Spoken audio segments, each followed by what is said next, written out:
Hello, welcome to the Raw podcast brought to you by the Sunderland Echo. My name is Jason Jones, joined by James Copley, and you join us on a Tuesday morning where we have the relative novelty, James, of discussing the Sunderland win. We haven't had a lot in weeks, but it was a really stunning comeback against Swansea City at the weekend for the Black Cats. 2-0 down in Wales. Goal just before half. Regis Labrisse's side back into the contest, and then two goals in very quick order in the second half to ultimately hand Sunderland all 3 points. A really bizarre game in a lot of respects, wasn't it, James? But ultimately a really good 3 points earned for Sunderland. Tremendous character show, and I think it was really satisfying to see that young group do that. You know, you sort of question whether a squad and a team that young can produce something like that. I mean, to be 2-0 down against Swansea, who are a decent footballing side, you know, a long way from home as well. There's been illness going around the squad. I was hugely impressed by the reaction to, let's face it, playing really, really poorly. I would argue for 60, 70 minutes, I think you could argue that Sunderland were perhaps coming back into it a little bit when Dan Neil scored that absolute screamer. But the feeling I was getting up until he scored that was that Sunderland might have been coming back into it, but I didn't think they were threatening. So to go and do that, I think is hugely impressive. It's a massive sort of tick in the box, I think. And Sunderland's last 3 games, they've got 7 points, all from losing positions as well. So they deserve a huge amount of credit for that. I feel like they're sort of perhaps playing themselves into a little bit of form now, which has been really good. Obviously, after the 5 draws, then the Sheffield United loss as well. There was a fair few missed opportunities there for Sunderland. So I think, yeah, hugely, hugely impressed, hugely pleased. You know, if you are criticising, you could maybe go that, you know, Sunderland were so poor for that first sort of 20 minutes. They did improve a little bit, but you know, to achieve something in a league, to achieve something in the Championship, you are going to have games in which you play poorly, and getting a result from those games is massively impressive. So yeah, it was a real vintage sort of Sunderland away day. I think that'll be talked about for a long time, and I think Sunderland hadn't done that in the league since 1998, away at West Brom. They'd done it away in the Worthington Cup under Howard Wilkinson against Arsenal, and they've done it at home at MK Dons in the League Cup. So these things don't really happen very often, like 3 or 4 times in, 25 years or whatever. So it's one to be savoured for sure.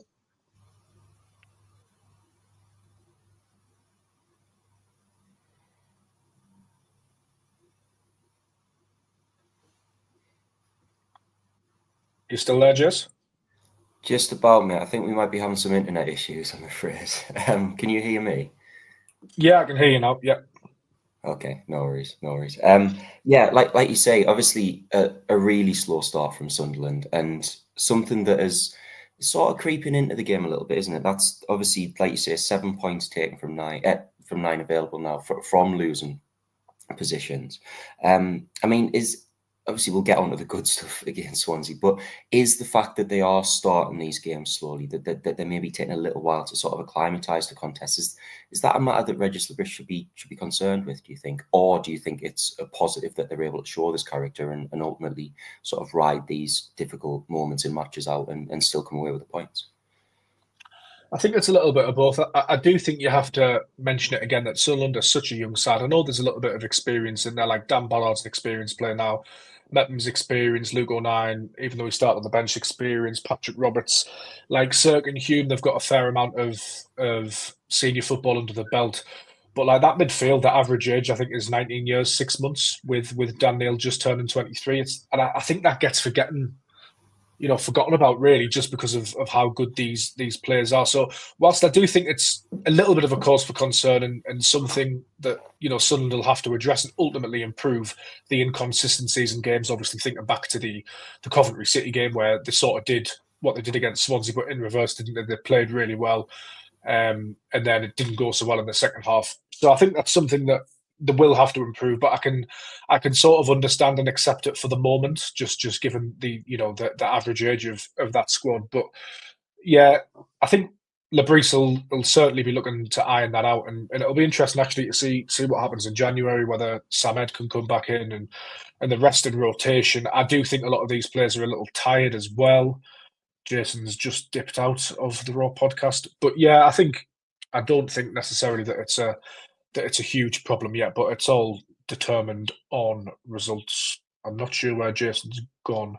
If anybody's watching on YouTube or Facebook, drop me a message in the comments. Let me know if Jason's actually on screen or who's dropping out, because I'm not quite sure at the moment. I'm just going to keep rambling on. Presumably, I'm going out live. This will be a little bit of a test, won't it? Jason, you there? Nope. Nothing from Jason. Well, this is going well, isn't it? Okay, we'll move swiftly on. So yeah, I mean, the Swansea. Oh, he's gone. Let's have a look. What is going on here? This is good, isn't it? Really professional. The Raw podcast brought to you by the Sunderland Echo, and my colleague Jason Jones has completely disappeared on me. Right, I'm going to attempt to host this podcast by myself and talk to myself, which should be fun. Drop any questions you've got in the comment section if you do have any, and I'll go from there. I thought, the pleasing nature of the Swansea game actually was, obviously the nature of the come from behind win, but the mettle and resolve that Sunderland showed, I thought was really, really impressive. And I thought perhaps we'll look back on this game as a little bit of a coming of age performance for Dan Neil in terms of his captaincy. Actually, I thought that he sort of really needed that. He really needed to dig Sunderland out of a hole in a game. And I found his comments to Phil after the game really interesting, where he sort of noted really that at the start of the season, the captaincy had weighed a little heavily on him, and that it weighed a little heavily on him, and that his performances had dipped. And I think we forget with Dan Neil quite often that he's playing in an unfamiliar position in the number 6 role, and he actually does it quite well. He's still learning. He's still very new to it. There's not a lot of number 6s who are so young in the Championship. So I think in terms of Dan Neil, I mean, to play ill as well, there was reports that he couldn't get out of bed on the morning of the game. He pulled himself around, and I think that's indicative of the spirit at Sunderland at the moment, is that they've had a lot of illness coming into these games. They've had a lot of issues, obviously, with Luke O'Nien, and Patrick Roberts, obviously, as well. So there's been illness going around Sunderland's camp, which has been a shame. I've just got a message from Jason saying that he's so sorry, my laptop was just frozen up completely. He's trying to fix it. Well, that's great for me. So yeah, I was impressed with Dan Neil, and I mean, what a strike that is! Absolutely fantastic. And it was nice as well to see him get his flowers from the away end. You won't see too many better strikes than that from Dan Neil in his career. I thought it was great, and what a story as well Dan Neil is at Sunderland. I mean, to come through at the academy of light, when a time when everybody was actually leaving the club as well under Stuart Donald and Charlie Methven and Juan Sartori, Dan Neil opted to stay. He broke through. He played his first appearance in the Papa John's Trophy, I think. Then he helps the club get out of League One, although he didn't play in the playoff final under Alex Neil. He then helped stabilise the club in the Championship, and he wants to push now for the Premier League with his boyhood club, ex-season ticket holder as well, which I think is fantastic to have in the side. And for him to be captain in Sunderland, it's a story that I really like. I know he can come under some criticism, in for some criticism at times, and I think that can be justified in terms of his performances. Perhaps he does need to do a little more, but I would rather have Dan Neil in my team than not. I think we have Jason Jones back now. Let me see if I can add him in. Jason, are you with us? I am. Slight relocation, James. Absolute all-time. God for that. I apologise. I apologise profusely. I mean, you'll have to bring me up to speed, I'm afraid, because I've been gone for about 5 minutes. Yeah, so I just did a little ramble on Dan Neil while I was waiting for you. But yeah, feel free to pick it up. Yeah, well, I mean, obviously you've been speaking about Dan Neil, but I think he is somebody who deserves an immense amount of credit, isn't he? Obviously the goal and certainly the point in the match at which it came was so crucial to Sunderland and that comeback at the weekend. But you know, there's so much spoken about Neil and the role that he fulfills in this team. I think we can both sort of agree that it's not necessarily the role that he would ideally like to be playing in. I think obviously, you know, he's a player who, as he showcased at the weekend, has that attacking instinct to him, someone who has the creativity to him, and he's very much sort of having to sort of sit in and be that deep lying midfielder that, you know, by the way, I think for the most part he does that very, very well.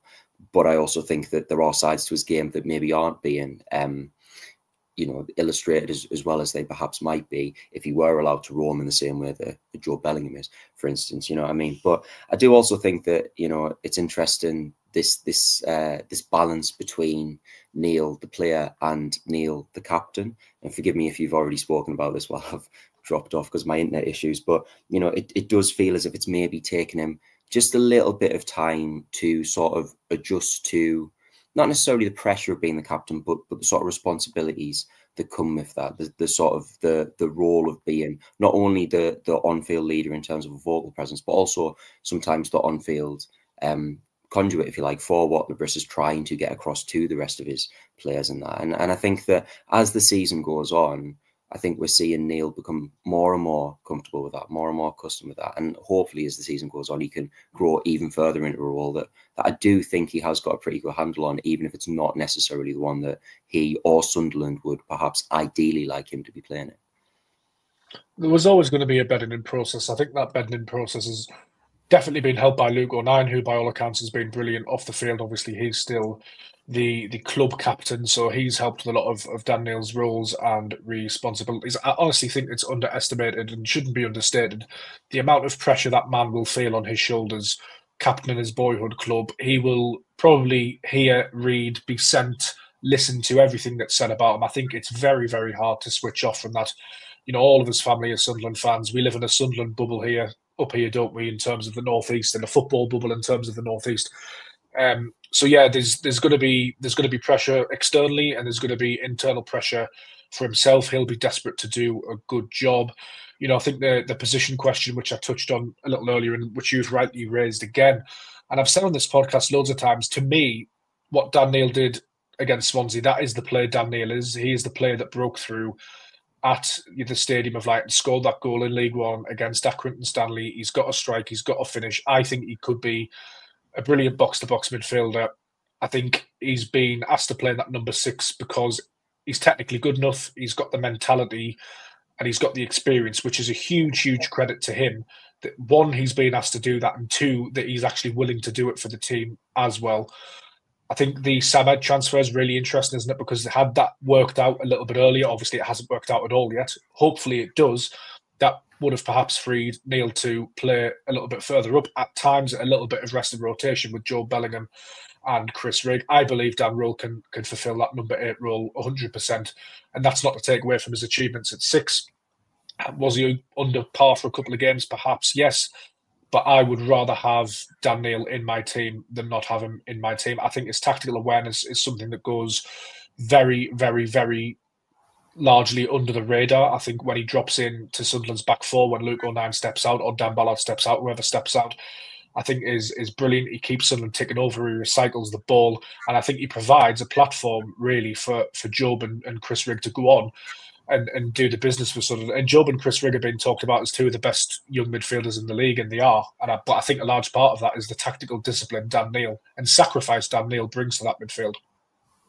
Yeah, I would absolutely have to echo all of that. I think it's fair to say. And I also think it's worth just reiterating that, you know, this Sunderland midfield is performing at the level that it's performing at most weeks. You know, most weeks it's performing at that level without the sort of safety net, if you like, of a reliable rotation or at least a viable rotation option at the moment, because it's not just the Salmon thing, which obviously hasn't worked out just yet for Sunderland, but you would like to think that when he comes into the team, he will free up Dan Neil.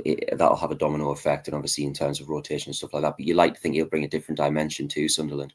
But it's also the Alan Brown injury as well. He obviously sustained against Coventry City, and you know, Brown, I thought over the first part of the season obviously had a couple of false starts, if you like, because he has had injuries, and obviously that's why he dropped out the team initially and why Chris Rigg came in. But I think that when he has been called upon, he's done very well for Sunderland as well. So not having him, and then also not having Samed to boot, it has been a real test for Regis Labris. And I think you are maybe starting to see in some moments perhaps just a little bit of legginess creeping in, which is understandable when you're talking about a player like Chris Rigg, who's maybe 17 years old. He's going to get tired, and I do think he's performing really well. But in an ideal world, Sunderland would like to have that option to just give him a rest. Maybe not start him every game, maybe start a Dan Neil in a more advanced position, or maybe give Alan Brown a run out. So the hope will be, I suppose, that come January, when we are expecting to see Alan Brown hopefully return to fitness, there's talk of Samed hopefully being back sort of back end of the year, beginning of next year as well. And when Sunderland have those options, hopefully it'll be the case that they are able to sort of present an even more energised and sort of dynamic midfield. On that topic, should we perhaps talk about Jordan Henderson? Because he's a man who has obviously been mentioned multiple times over the first part of the season, in relation to a potential sort of sensational homecoming, if you like, to the Stadium of Light. But he has been speaking recently, James. He's made some comments that would perhaps suggest that might not be happening in January. Yes, so I'm just pulling the quotes up here. So I think Henderson was asked about it in Holland, presumably after a game, and he said, quote, "It's my club ever since I was a boy of 6 or 7 years old. Then I was in the stands, but I hope to stay here. I really like it here. I want to help the club grow further. We are taking those steps." He references reading the reports, adds that he doesn't know where it comes from, and then says that there's been no contact between him and Sunderland. This comes off the back, actually, of Ajax's sport director in October. He poured cold water over the transfer. He said that he was satisfied with Jordan as the captain, both on and off the pitch. He even said that they don't want to lose him, and they assume that he's going to stay at the club. So it doesn't look like it's happening in January. And to be honest, it did always feel like there was a lot of barriers to that deal, money being one of them. Does Jordan Henderson want to drop down at the Championship? Perhaps he feels that, maybe he'll get a Premier League move after he's done with Ajax, or perhaps he wants to stay over there in a top European league. So, yeah, it doesn't seem to me like that one's happening. And it sounds quite flippant, but I'm not sure I'm too bothered if that makes sense. I mean, Jordan Henderson, with all due respect to him, I think is a fantastic player. I do think he would improve Sunderland in terms of leadership, in terms of his on-field ability as well. Like, there's no doubt he'd be an asset to Sunderland, but I just think with this young midfield at the moment, they are achieving good things, and I think there's a couple of other things Sunderland can do in January. As you mentioned, hopefully Brown and Samed come back. So I feel pretty relaxed about it. Obviously, Samed's a big question mark, isn't he? Because if they can get him back fit and firing, he is supposed to be quite good. We haven't seen him yet.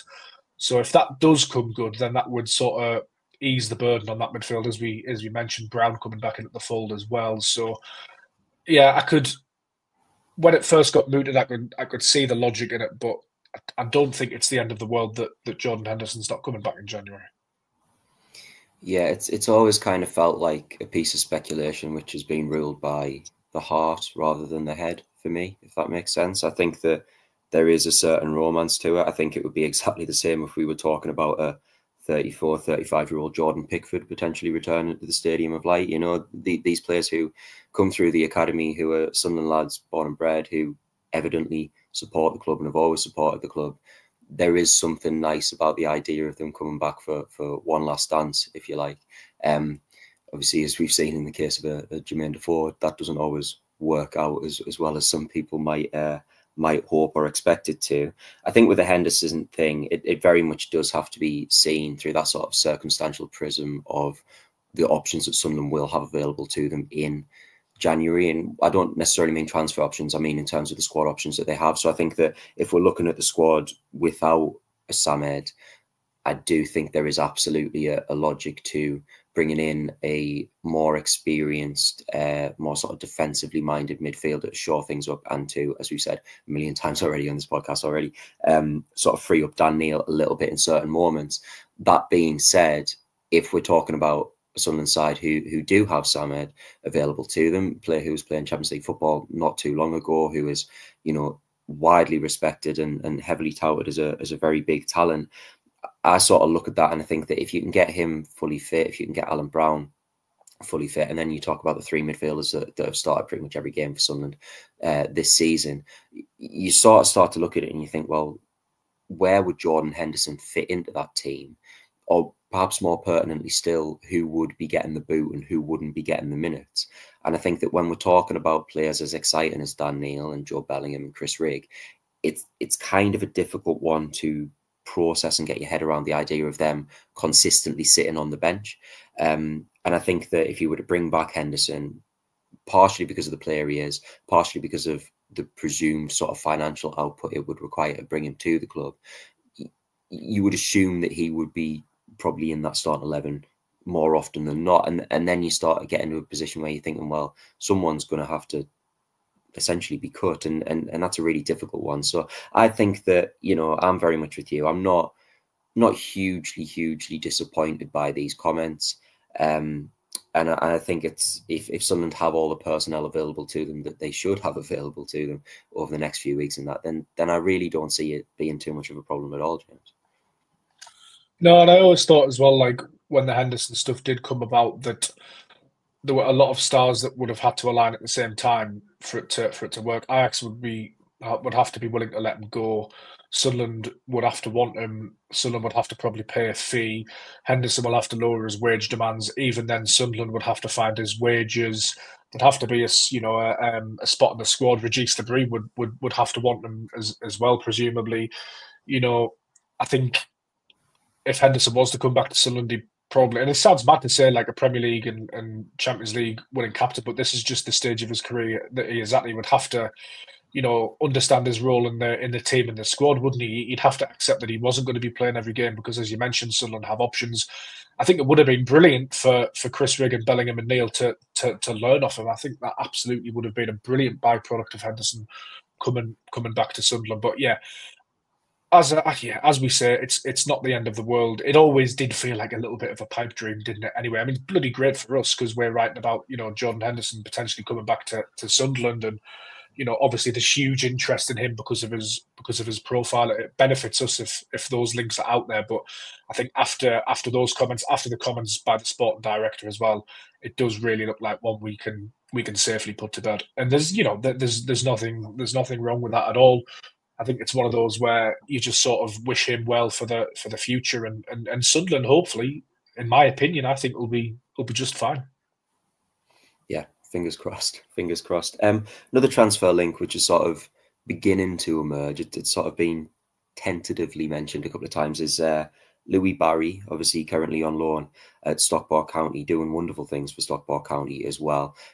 Suggestions that he could be recalled by Aston Villa and then sent out to a more sort of prominent EFL team in January, James. Sunderland are amongst the clubs who have been mentioned, but there have been a fair few clubs mentioned at this stage. I think it's fair to reiterate. I mean, what do you make of that one? Because he's a very exciting young attacking player on loan from a Premier League team potentially. I mean, we've read this story before, haven't we? Yeah, and I think it makes sense for a lot of reasons. Obviously, you've just seen Amad Diallo completely change the Manchester derby for Manchester United, and Ruben Amorim's got his first Manchester derby win over Pep Guardiola's Manchester City treble winners 4 times in a row, thanks to Amad Diallo, who, let's face it, reignited his career at Sunderland. Sunderland are renowned for their work with young players through the academy, through having a pathway. You know, Callum Doyle, all of these proof points, as Christian Speakman would call them, means that Sunderland are actually a pretty attractive destination for young players from Premier League clubs. We also know that Sunderland probably have 1 or 2 spots in their squad for a Premier League loanee if they are in touching distance of the promotion spots in January, which it looks like they're going to be, given the league position at the moment. So it does make sense from a lot of those perspectives. I mean, Louis Barry's a good player from what I've seen of him. He's done very, very well for Stockport County. Obviously, he was at Barcelona a little bit when he was a youngster. I think the only concern you would have about him is that he's 21, but he hasn't really done it in the Championship yet. He's been a League One or a League Two player when he's not been at Aston Villa.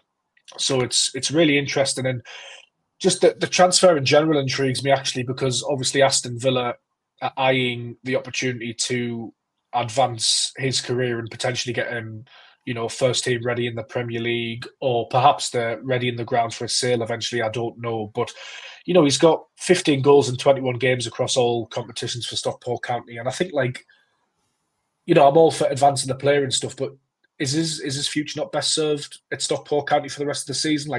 I don't know. It feels a bit jarring to just sort of rip him out, if that makes sense. I'd feel a little bit bad for Stockport County, but obviously the priority is always Sunderland. I think he would be a good signing. Obviously that wing spot. I think he plays predominantly off the left, doesn't he? I think I might be wrong with that. Either way, with the injuries to Romain Mundle and Tommy Watson, Mundle was 8 weeks when he was out, so that's probably got about 3 or 4, 5 weeks left maybe. Tommy Watson was 8 weeks as well. Poveda hasn't really provided too much competition for Patrick Roberts, so you can see that Sunderland maybe needs something else on the wings. I think striker is a position as well, though. So if you can get a goal scoring winger, I think that's hugely positive. But I think the priority has to be covering competition for Wilson Isidore as well. I think we mentioned it on the podcast the last time, but you wrote about David Jones's comments and how he's always in Louis Dreyfus's and Speakman's ear about strikers, and he uses the Ipswich example of last season where they went out and got a couple in January and were winning games late on and all of that sort of stuff. So could I see him coming in terms of Louis Barry to Sunderland? Yes, I could. I think he's going to have options as well. I think Borough, Leeds have been mentioned, so it's whoever can sort of win that race. A few question marks over him, I think, as well, but obviously a player with huge amounts of talent. Could Sunderland do with someone in that position? Probably, yeah. Although, if everybody comes back, then suddenly you've got Poveda, Roberts, Mundle, and Watson. Then Isidore can play out on the wing and all of that sort of stuff. So, I think it's interesting. Actually, it's an interesting transfer and certainly one to watch, because you can never have too many goals in your side, can you? And he can certainly score goals. Yeah, he certainly can. I think it's interesting you mention his age, because I think that if he's maybe a couple of years younger, maybe Villa are a little bit more inclined to leave him at Stockport. I think they're maybe looking at him and thinking that while 21 is no age whatsoever, they're maybe wondering if the clock is ticking on him just a little bit more than it would have been if we're talking about a teenage talent emerging, and like you mentioned, his goal record there, cannot argue with his goal record. I think that at the very least, he deserves a chance to prove himself in the Championship. And I think it speaks volumes that, the clubs who we've mentioned there, Sunderland, Borough, Leeds, they're playoff promotion contenders. They would like to think of themselves as, at least, so we're talking about top end of the Championship as well. So yeah, certainly one to keep an eye on, I think, as January progresses, and one that's probably going to rumble on for a while to come. Just wanted to ask you about a couple of potential Sunderland outgoings as well. The under-21s played Arsenal last night, beat Arsenal as well. A very good win for them. No Abdullah Bar, no Jewison Bennett. Just sort of interested to get your view on that, James, because usually you would expect them to be not included in the first team squad. They'd usually be there or thereabouts for the 21s, but no mention of them against the Gunners. Yeah, no sign of them at all. There was no sign of them in the squad for Swansea for the first team as well. I think Lebreeze was asked about it after the game and didn't really say too much about them, didn't reveal any sort of injuries to either of them. So you've got to presume that they've been left out against Arsenal again. Obviously, we don't know that for absolute certain, but I think reading between the lines, I think that's the state of play, to be honest. Jewison Bennett has changed agents ahead of the January window, and I was actually looking through his stats today, and he hasn't been involved in a first-team matchday squad this season, Jewison Bennett. He only played once last season, the game against Southampton, which he got the assist for Chris Riggs' 5th goal. So that's been quite the drop-off. He's been playing left-back for the under-21s, which I don't think if you asked him where he wants to play on the football pitch, I don't think that would be it. Even though he's looked all right, his attitude, from what I can see at under-21s games, has been exemplary. To be honest, I don't think he's looked off it at all. I think in terms of that side of his game, he's looked quite good, but it's just not going to happen for him at Sunderland under Reggie Slibbery. It doesn't appear, and I do feel a little bit for him as well because he's had that big move over from Costa Rica. He's an international, and it just hasn't worked in a new country. There was that disastrous move to Greece in January. I think he played 3 or 4 times, had the injuries. So definitely, I think time for Dewey to move on. Whether that's loan or permanent, I don't know. And Abdullah Bar, obviously, sort of the same story. He's just not fancied at all. Hasn't appeared for Sunderland since the Carabao Cup game, which I think was Bennett's last appearance for the first team as well, which was right at the start of the season. And just checking Abdullah Bar's stats, he's been on the bench 1, 2, 3, 4, 5, 6 times only this season out of what is it, 20 or 21 games we're on currently. Hasn't been on the bench since Millwall away, which is 1, 2, 3, 4, 5 games ago. So I think it's safe to say that we can see the direction of travel for both of those players. If offers come in, then I think they'll go. Regis Lebris has hinted, though, that the balance of the squad has to be right as well.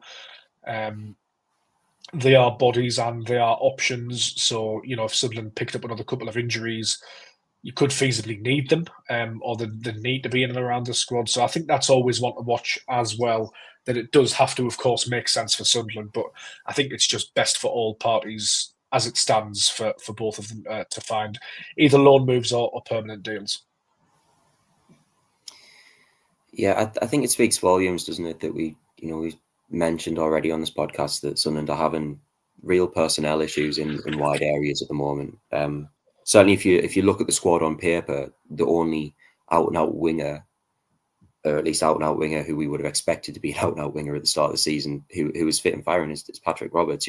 See, Elisa Mayenda sort of adapted into that role, and I think, by the way, looks pretty bright. I think he's doing okay for a young lad learning the position on the fly, and I think he deserves credit for that. But the fact that we are talking about such a lack of options in wide areas, and it doesn't feel even remotely realistic to see a Jewison Bennett or an Abdullah Bar, and especially an Abdullah Bar, bear in mind how much he did feature last season. The fact that we're not seeing them get anywhere near the first team picture, I think it really does speak volumes for both of them. I mean, obviously, nothing is impossible in the sense that a few weeks ago you would have probably said something similar about Adil Ashish. And while I don't think that Ashish's cameo against Bristol City necessarily guarantees that he's got a huge role to play under Regis Lebris going forward, it would at least suggest that, like you said, they are bodies and they might have roles to play in some capacity.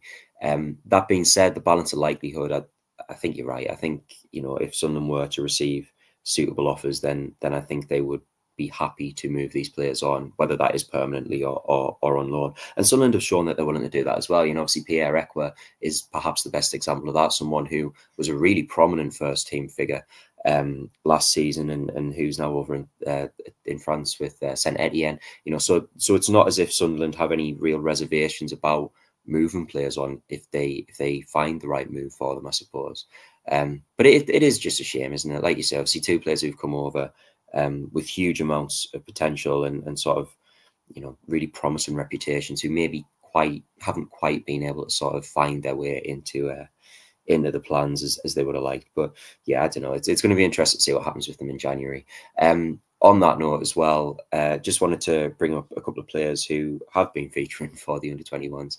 Trey Ogunsui and Marcus Neal as well. We'll get into Neal in a minute because he had a big role to play in the Arsenal game. But no Trey Ogunsui for the under-21s against Arsenal. Obviously, rumours swirling that there's a lot of interest from Liverpool in him. I mean, do we have reasons to worry that he wasn't involved in that game, James?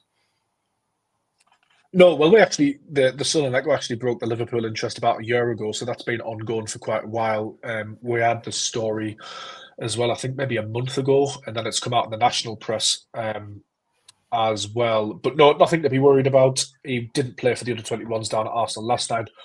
But that's because Sunderland's under-18s play in the FA Youth Cup tonight against Derby County. I think Ogunsui is going to start or at least play a part. He's still eligible, incredibly, for the under-18s. So that's the situation there. Nothing to worry about. But yeah, what a player. He's having a very, very, very fine youth season. I can't remember off the top of my head how many goal contributions he's got, but it's good. And I think, Jason, when we're up at Appleton, we really enjoy watching Trey Ogunsui play. I always remember his sort of first involvement with the Sunderland's first team came in pre-season under Tony Mowbray, and he lashed one against the bar in within 3 minutes of being on the pitch. And I had a source actually tip me off about him 2 years ago and said he's going to be a brilliant, brilliant player, and he's probably Sunderland's best kept academy secret. And you obviously listen when somebody says that, but you sort of put it to the back of your mind and you think well, you'll have to see. But he is living up to the hype at the moment. And I don't want to put too much pressure on his shoulders because he's still very young, but he looks like a really, really fine player and somebody who I'm really, really enjoying watching developing as well. It's been it's been a privilege and a pleasure to watch some of these lads come through over the years.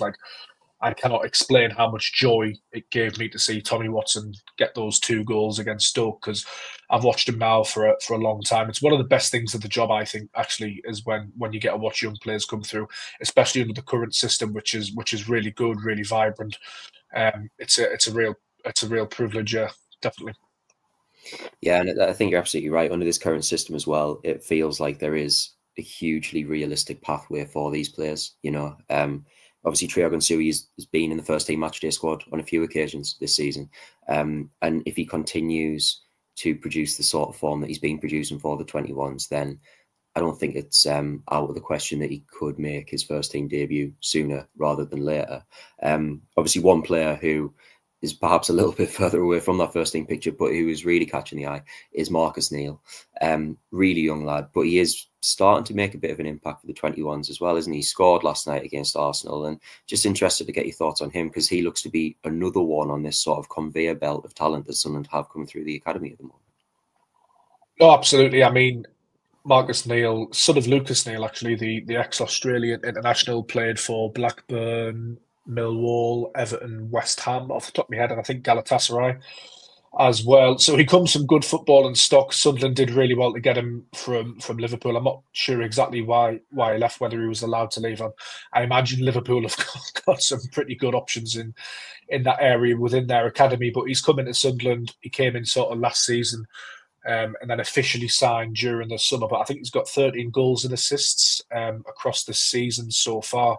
He played for the under-21s last night off the bench against Arsenal in London, and scored the winner as well in a 2-1 win, which is a really, really impressive feat for a 16-year-old to be doing that for the under-21s. I think is really, really, really good signs. Again, don't want to put too much pressure on these young lads, but I just think that's a really good indication that there's a player there. Obviously, the stars have to align as well. Hopefully, the progression can continue, stay injury-free, all of that sort of stuff. But it just speaks to the vibrancy at the academy of the options, the forward planning.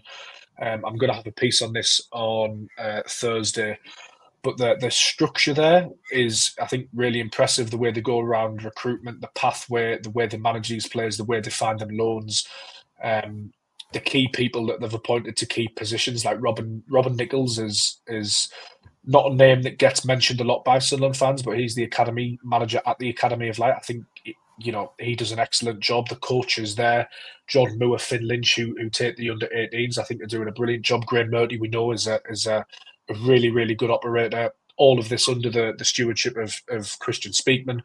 There's Stuart English, the head of coaching as well. Sunderland have appointed and invested in that academy, and I think it's really, really bearing fruit at the moment. And players like Trey Ogunsui, Marcus Neal, hopefully they can be the next ones that come through, like Tommy Watson and Chris Rigg have done over recent years. And I think it's those are the sorts of stories that we really enjoy as fans. the Premier League's really attractive, and the Championship's really attractive, and there's so much money swirling around, and those are good stories as well. We all like a big money transfer move and a big money sale.